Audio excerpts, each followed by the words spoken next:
Honestly, I thought this was gonna be more like a snack, but it's a big bowl of food. So we're gonna mix this up thoroughly. Guys, let's do it.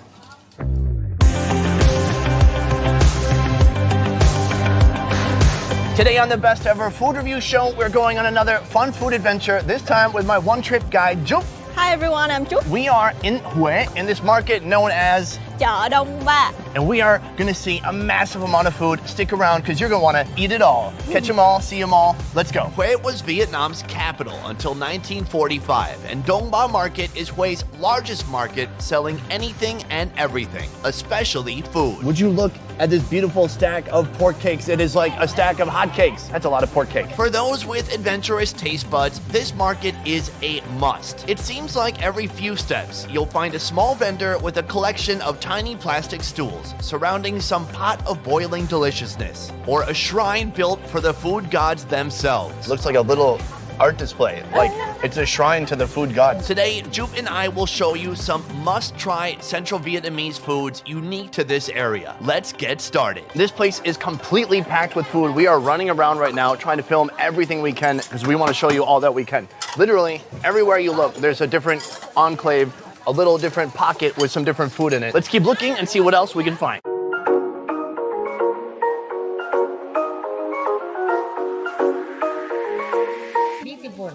She said I'm beautiful? Yeah. Nice. Right here, we have lots of bowls of shrimpies. Yeah. Good. All right, moving on. No, hold on. What were you saying about these? So there are a lot of kind of fermented things. I Those didn't are even the see fermented. these. Yeah.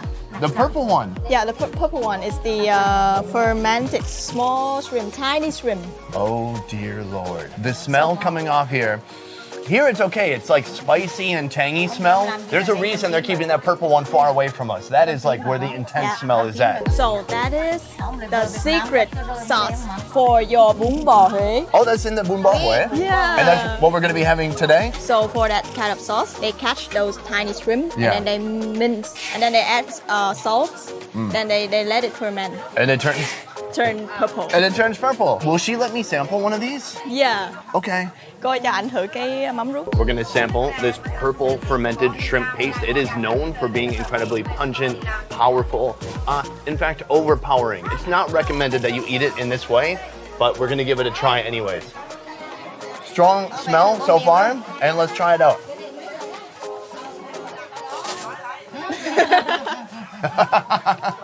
Okay.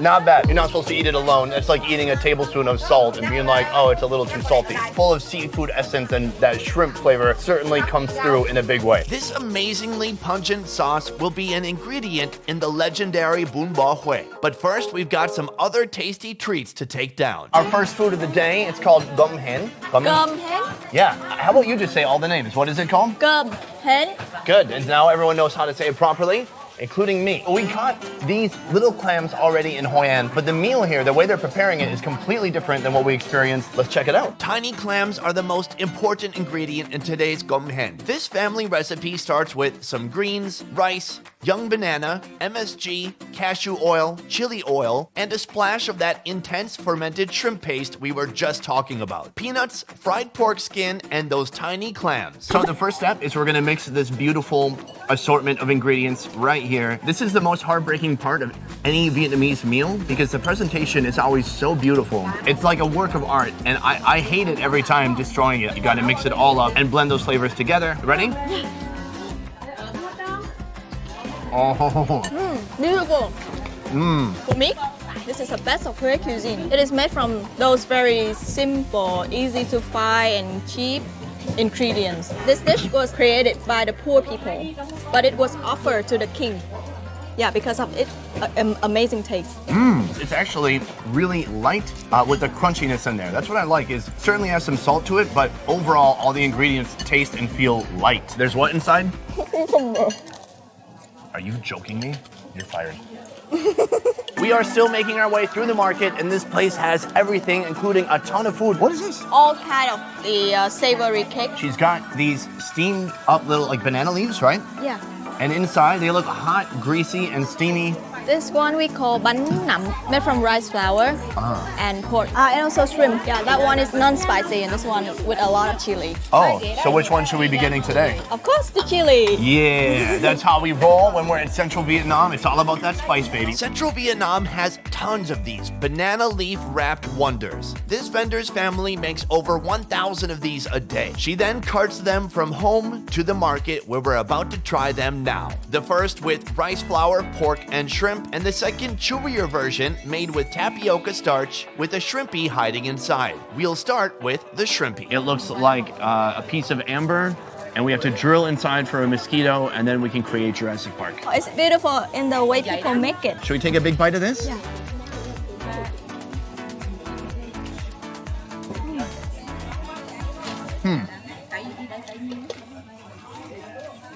I gotta be honest, not my favorite. That one I crunch in right away. I feel the entire shrimp is there. I'm crunching the head of a shrimp. It is a sharp, shrimpy taste. What do you like about it? Texture of the cake. Do you really like the texture? Yeah. Next, so over here we have the pork with the shrimp. Let's try that.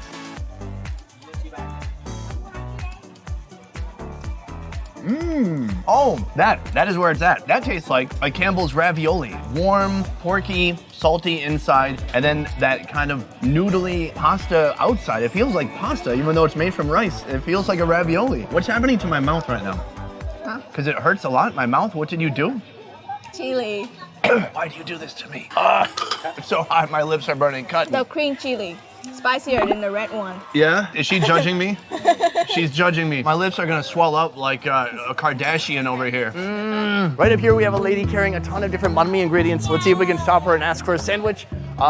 Chị ơi. Hi. Banh mi? I'm not sure exactly how this works. I think she's gonna set up somewhere and make a sandwich for us, but let's keep following along. Xin chào. She's carrying around all this huge platter of banh mi and banh mi ingredients. Pate, cold cuts, fried egg. Can you ask? I'm just so curious because some people just have their spot. They stay there all day. Why is she walking around all day? Tại sao chị không ngồi một chỗ mà chị đi hết chợ? She doesn't have enough money to buy her own spot. So these people who have a permanent spot like on the sidewalk, they had to pay for that spot? Yeah. Whoa, okay. I didn't realize how competitive this was. I knew you couldn't just be anyone walking up, putting down your food and selling it, but evidently it's even more than that. Like people are paying for these individual spots to sell food. Well, I don't want to keep you too long. I'll get one with cold cut. I'm consistently blown away by the resilience and hardworking nature of Vietnamese people. Without the money to buy a full-time selling spot in the market, this woman is supporting her family by constantly being on the move, carrying loads of ingredients and stopping down briefly when someone places an order for a banh mi. The meat is nice. The mayonnaise adds some much needed kind of moisture to it. The most interesting thing for me was to learn about this woman and her story. With that being said, let's keep going and see what else we can find.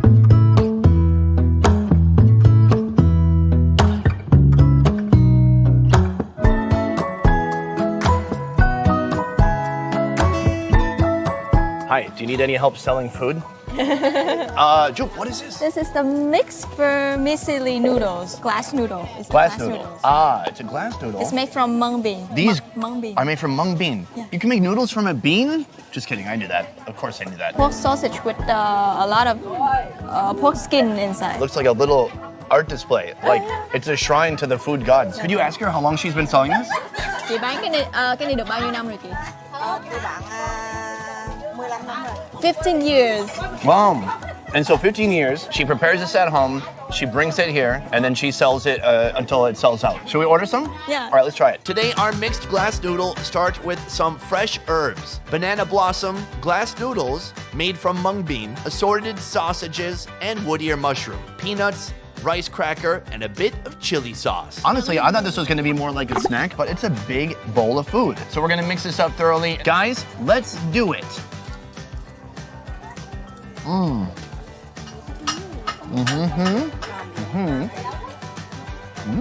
It's delicious. Very delicate, light flavors. Nothing heavy. Just a little bit of salt. Certainly not bland. It's like the type of food you can eat it and you can keep moving through the market after that and go shopping for plenty of fireworks. Is that fireworks? What are they? Incense? Yeah. And you can go, oh, for your ancestors? And you could go, should I still, is it okay to talk about that? And you can go shopping for plenty of incense. Let's move on. My favorite part is definitely this wood ear mushroom. And what's awesome about the wood ear mushroom is they slice it all thin like this. It's a little greasy and then a little like chewy. A great chewiness to it. I love it. Bún bò Huế. Oh, they have bún bò Huế here. Everybody in Saigon knows bún bò. It's very famous, but it actually comes from the city of Huế. Right, and that's why we're gonna try it here in the city. People have asked me to review this food before, but I said I couldn't do it until I came to its home, its origin. Finally, the moment has arrived. Trying out bún bò in the city of its creation. Starting with rice noodles, some greens, and beef. Blanched in a savory pork bone broth. Then more broth, and some fresh herbs on top. And there's also a blood cake in there too. All right, Jupe, let's eat bún bò Huế. Bún bò Huế. Let's eat bún. It's cute. So earlier, right before this, we saw that delicious shrimp paste, and they put that in here too, with blood cake. The shape of it, it looks like they put it into an ice cube tray. To let it solidify. I want to try some of the blood cake first. Inside the blood cake, there are all these tiny little holes. Do you have any idea why those are there? I don't. Don't think? Just chew? Let's go for it. That's a good blood cake. It needs a little bit of noodle in there too. Blood cake is something, when I first came to Asia, I was a little bit scared of. It's intimidating. As a Westerner, we don't eat a lot of blood. Although, my dad used to make blood sausage, so I guess that's a lie. But the texture is my favorite part of it. It just kind of crumbles apart in a really fun way. Should we get some of these noodles? Yeah. Let's go for it. Sunny, you take up a lot of space on the table. Wow, very good. A little spicy. The shrimp paste, I can tell it's in there, but it's not strong at all. Right? It's just adding a little bit of flavor, and probably some of that saltiness is coming from that shrimp. Jupe, thank you so much for joining me today. This was a ton of fun for me. There's so much food here to try. And for you guys, if you're looking for the best foodie experience that Vietnam has to offer, let me tell you about a company called One Trip. One Trip is putting on food tours in Da Nang, Hoi An, right next door to Hue, and also in Saigon. They bring you all over the city. You can try tons of different foods, learn about the food, learn about the city, ride on the back of the bike, really get the full authentic Vietnam experience like none other. Links for that are in the description down below. I will see you next week. Do not forget to sub this video if you liked it, and even if you didn't like it, and even if you hated it, still sub. Throw me one of these, not one of these. Again, I'll see you next week. A peace.